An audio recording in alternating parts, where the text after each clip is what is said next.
Elizabeth learned very early how the world could be cruel without saying a word. No one ever walked up to her and told her she was inferior. No one needed to. The looks did it. The silence did it. The way conversations changed when slimmer women walked into the room did it. Elizabeth was fat, and society had taught her that this single fact erased everything else about her. She was kind, intelligent, hardworking, loyal. But none of that seemed to matter when beauty was being measured. Growing up, Elizabeth watched how boys treated girls at school. Slim girls were admired openly. Compliments were given freely. Invitations came easily. Meanwhile, Elizabeth became the nice one, the one people felt comfortable talking to, but never choosing. Over time, she internalized a painful belief. Men do not want women like me. That belief followed her into adulthood. At work, Elizabeth was respected. She was efficient, dependable, and professional. Her company valued her contribution, and her managers trusted her.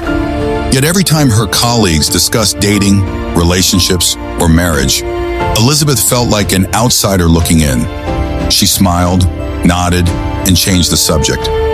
Deep inside, she believed something was wrong with her body, and therefore with her worth. She watched some slim women carry an unspoken confidence, even superiority. Not all of them, but enough to reinforce the idea that being slim meant being chosen.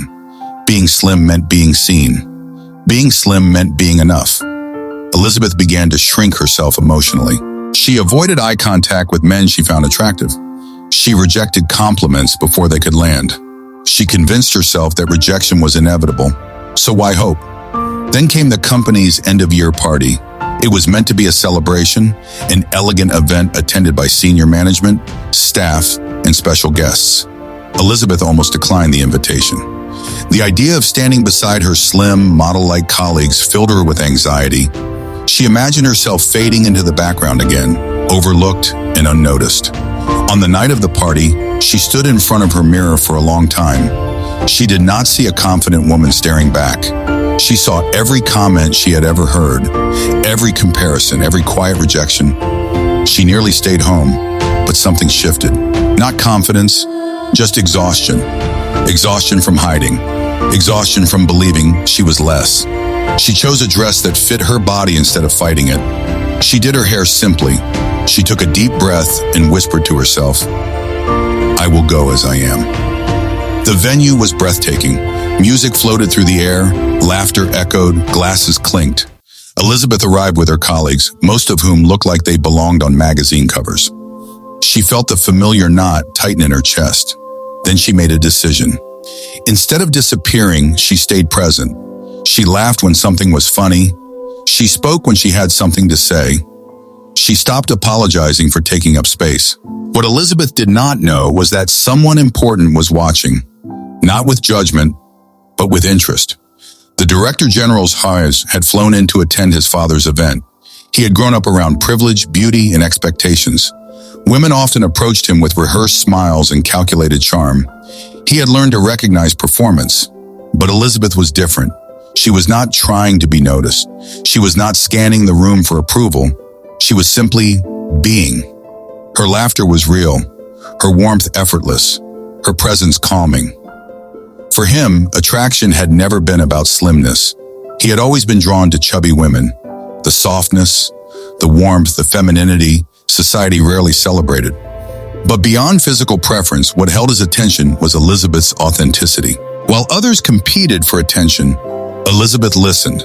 Their first conversation was easy. No pressure, no pretending. They spoke about life, work, fears, and dreams. Elizabeth felt something unfamiliar: ease. For the first time, she was not measuring herself against anyone else in the room. As the night went on, people noticed that the man everyone assumed would choose the most conventionally beautiful woman was standing beside Elizabeth, laughing with her, looking at her as if she was the only person there. Elizabeth noticed too, but she struggled to believe it. In the days that followed, he called. Then he called again. They went for walks, shared meals, and spoke late into the night. Elizabeth kept waiting for the moment he would realize she was not enough. That moment never came. Instead, he told her something that made her cry. "I've always loved women like you," he said, "but more than that, I love you." Months later, Elizabeth stood in front of a mirror again, but this time she saw something different. Not because her body had changed, but because her belief had. She was getting married. The woman who once believed she was invisible was now chosen.